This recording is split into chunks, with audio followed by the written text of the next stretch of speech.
We are going to see a rise of Canadian clients looking to hire virtual assistants in the next few months. You want to know why? Let's watch this video. We no longer need as many temporary foreign workers. We need Canadian businesses to invest in training and technology and not increasing their reliance on low-cost foreign labor. It's not fair to Canadians struggling to find a good job, and it's not fair to those temporary foreign workers, some of whom are being mistreated and exploited. We are tight. So what does this mean? It means that in Canada, for the past few years, they have been open to hiring immigrants. It was very easy, especially for Filipinos, to be able to migrate to Canada. You can enroll in a university and live there. You can easily get a work visa. You can apply in an agency here in the Philippines who will help you get citizenship in Canada. So it has been easy for immigrants, especially for our fellow Filipinos, to go into Canada, start earning in dollars, and start earning more. Why? Because Canadian businesses do invest in immigrants, or they prefer to hire immigrants because immigrants charge lesser per hourly rate compared to their local citizens.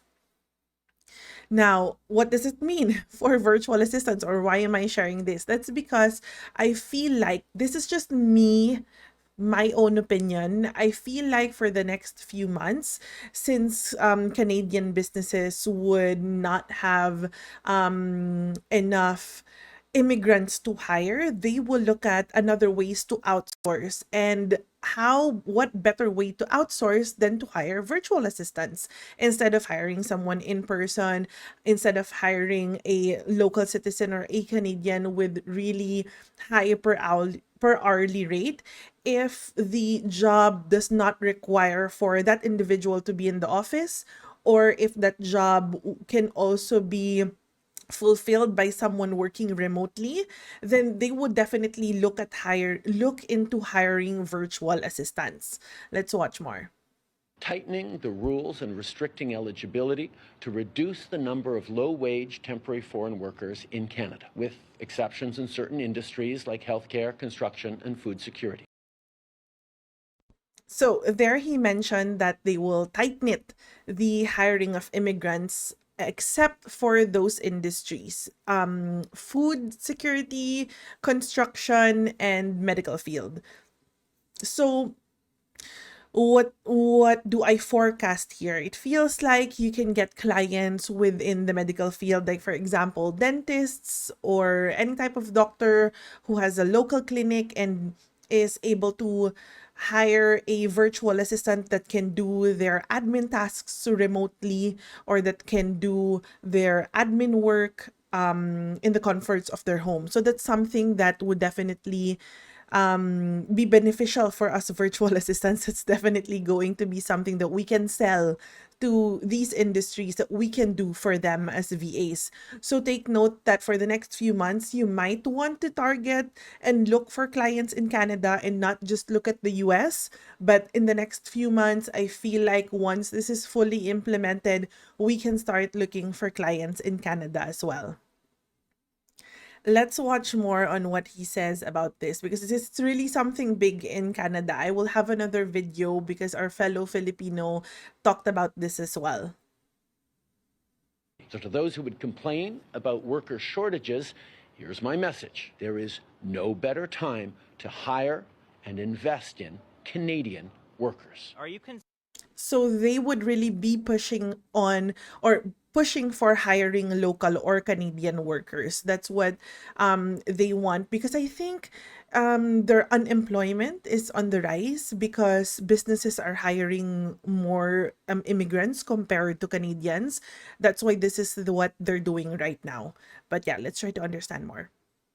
Considering broader changes, maybe limiting immigration, permanent residence, other streams to kind of restore some balance to the labor market? These are ongoing conversations that we're having that we're taking extremely seriously. This fall, we'll be presenting for the first time an immigration's levels plan that doesn't just talk about permanent residence, but also talks about temporary residents, whether it's foreign workers or others. Over the next 90 days, we'll be looking at the higher wage streams of temporary workers, and we'll be looking at unemployment rates and opportunities to make further adjustments over the course of this fall as There you go. So this was posted 4 days ago by CBS News.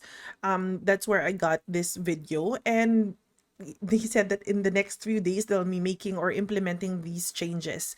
And there you see, he also mentioned about unemployment, which I feel is what's on the rise right now for their local citizens. That's why they're making this change in terms of their immigration laws. So, for those who are looking, or for our fellow Filipinos who are trying to apply in Canada, because for the past few years it was really easy to get into Canada and earn in dollars or Canadian dollars. Now you don't have to go there. You don't have to be too lonely and feel like, okay, there's no more the dream of leaving the Philippines and earning in dollars has just ended. But you don't have to restrict yourself and say that's it, that's the end of your dream, because you can also earn in dollars here, not just in Canadian dollars, but you can earn in USD, you can earn in euro, you can earn in pounds. All you have to do is learn how to be a virtual assistant. Try to look at different niches that you can be an expert on or specialize in. You can be a social media manager, you can be a healthcare virtual assistant. There are so many things that you can learn and you can offer as a remote worker and earn in dollars. You don't have to leave the Philippines to start earning in dollars, because the governments like Canada is trying to change their immigration laws. I remember years ago, especially in a third world country like ours, there's no hope for you to really have a better life, especially if you're not like the 1%, or you're not rich here in the Philippines. The only way for you to really earn good money is that you become an OFW, or you go in the US and stay there forever as an illegal immigrant. So, it's not the case anymore, because of the rise of remote workers. So don't limit yourself into just dreaming about leaving the Philippines and working in the US or working in Canada.